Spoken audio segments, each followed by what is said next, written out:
अब कुछ एग्जांपल्स मैंने यहाँ आपको दिए हैं, क्योंकि जो वायरसेस होते हैं वो कैसे होते हैं, डबल स्ट्रेन डीएनए वायरस भी हो सकता है, उसमें हेपेटाइटिस बी उसका एग्जांपल है। सिंगल स्ट्रेन डीएनए वायरस भी हो सकता है, इन्फ्लुएंजा उसका एग्जांपल है। डबल स्ट्रेन आरएनए वायरस हो सकता है। वॉन ट्यूमर वायरस, माइकोफेजेस, वॉन ट्यूमर्स मतलब जो हमारे घाव होते हैं उनके बीच में भी कई बार ये वायरसेस गांठें बना देते हैं। Single strand RNA virus, TMV, HIV, ठीक है, पोटैटो वायरस, अभी अभी पीछे मैंने आपको टीएमवी की पिक्चर भी दिखाई थी। उसके बाद अब हम आ जाते हैं वीरियोइड्स के बारे में पढ़ेंगे थोड़ा सा। वीरियोइड्स क्या होते हैं, बहुत स्मॉलेस्ट एजेंट्स हैं, इन्फेक्शियस एजेंट्स हैं ये भी। इनके पास सिंगल स्ट्रेंड आरएनए होता है, लेकिन इनके पास क्या नहीं होता, कैप्सिड नहीं है इनके पास, कैप्सिड यानी कि प्रोटीन कोट नहीं होता।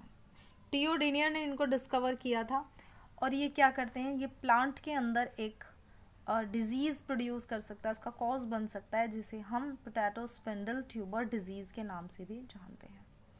उसके बाद आ जाते हैं प्रियॉन्स, ठीक है। वायरस से पहले जो मिले थे उन्हें हम, एक और टाइप था, उन्हें हम प्रियॉन्स कहते हैं। ये पूरी तरह आप इन्हें वायरस नहीं कह सकते, शायद वायरस से पहले जो बने होंगे। देखो वायरस के ऊपर एक कोट होता है, उसके अंदर कुछ फोल्डेड प्रोटीन लाइक स्ट्रक्चर्स होती हैं, तो जिसके ऊपर कोट नहीं है, सिर्फ ये अंदर की जो फोल्डेड प्रोटीन स्ट्रक्चर्स हों उसके अंदर, उसे हम प्रियॉन्स कहते हैं। मतलब वायरस से भी जो पहले कभी बने होंगे। Abnormally folded proteins which cause infections are called prions, ठीक है। They were similar in size to viruses, size उनका सेम हो सकता है लेकिन इनके ऊपर कोट नहीं होता है। वायरसॉइड्स क्या होते हैं बच्चों, वायरसॉइड्स वो होते हैं जो अपनी लाइफ साइकिल के लिए, इन्फेक्शन फैलाने के लिए वायरस के ऊपर डिपेंड हैं। मतलब अगर किसी को वायरस का इन्फेक्शन हो जाए, जैसे हम कोविड-19 में देख रहे हैं कि बहुत जल्दी लोग मर जाते हैं, क्यों, क्योंकि कुछ और जो वायरसॉइड्स होते हैं वो उनके अंदर डेवलप होने शुरू हो जाते हैं। देखो virusoids are the circular single strand, single RNA है इनके पास, dependent on virus for replication, ये अपने आप को मल्टीप्लाई करने के लिए बॉडी के अंदर वायरसेस पे डिपेंड है, ठीक है। ऑल्सो कॉल्ड सेटेलाइट वायरस और सब वायरल एजेंट, इन्हें हम सेटेलाइट वायरस या सब वायरल एजेंट भी कहते हैं, क्योंकि किस पर डिपेंड है, ये वायरस पर। अगर इनका इन्फेक्शन आ रहा है तो इसका मतलब ये आपको क्या दे रहे हैं कि हाँ आपकी बॉडी के अंदर पहले से ही कोई बहुत बड़ा वायरस घुसा हुआ बैठा है, तभी ये आपको जो वायरसॉइड्स हैं वो बॉडी के अंदर है। It is a capable of causing infection in the presence of hepatitis B virus, ठीक है। अगर हेपेटाइटिस बी का इन्फेक्शन हो रहा है तो वीरियोसॉइड्स जो होते हैं वो बॉडी के अंदर अपना भी इन्फेक्शन कर सकते हैं।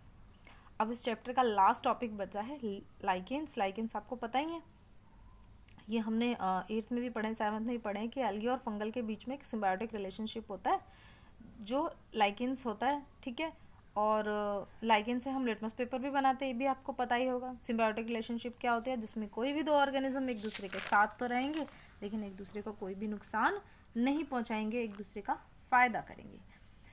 देखिए एल्गल पार्टनर को हम क्या बोलेंगे, फाइकोबियंट, और फंगल पार्टनर को माइकोबियंट। एल्गल, इसके पास क्या है, क्लोरोप्लास्ट है, ग्रीन कलर का है, तो क्या बना के देगा, खाना बना के देगा।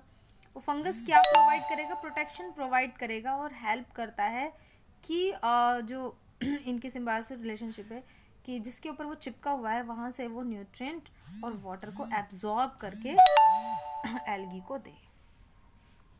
एक छोटा सा टॉपिक और मैंने रखा है, मैंने जो नोट्स बनाए हैं आप लोगों के लिए कि आप कभी कॉम्पिटिटिव एग्जाम्स में भी बैठो तो भी क्या हो कि आप इन नोट्स को पढ़ के जाओगे तो कोई भी टॉपिक आपका छूटेगा नहीं, ठीक है। माइक्रोहेजिया, फंगल रूट्स भी हम इन्हें कहते हैं।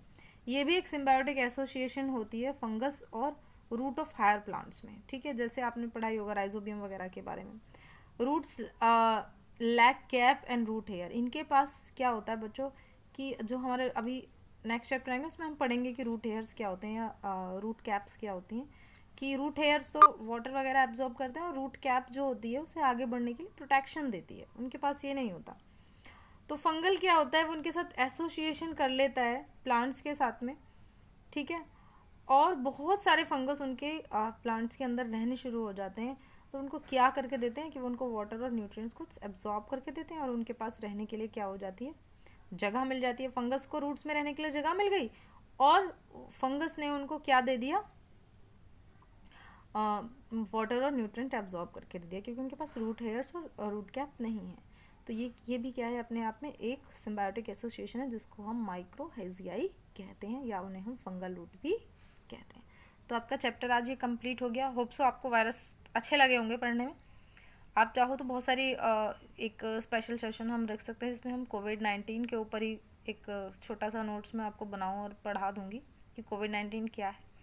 अब आपका नेक्स्ट काम है कि आप इस चैप्टर के खुद से एनसीईआरटी के जो बैक क्वेश्चन आंसर है उन्हें सॉल्व करने की कोशिश करना। उसके नेक्स्ट डे मैं आपको उनके सॉल्यूशंस भी दे दूँगी।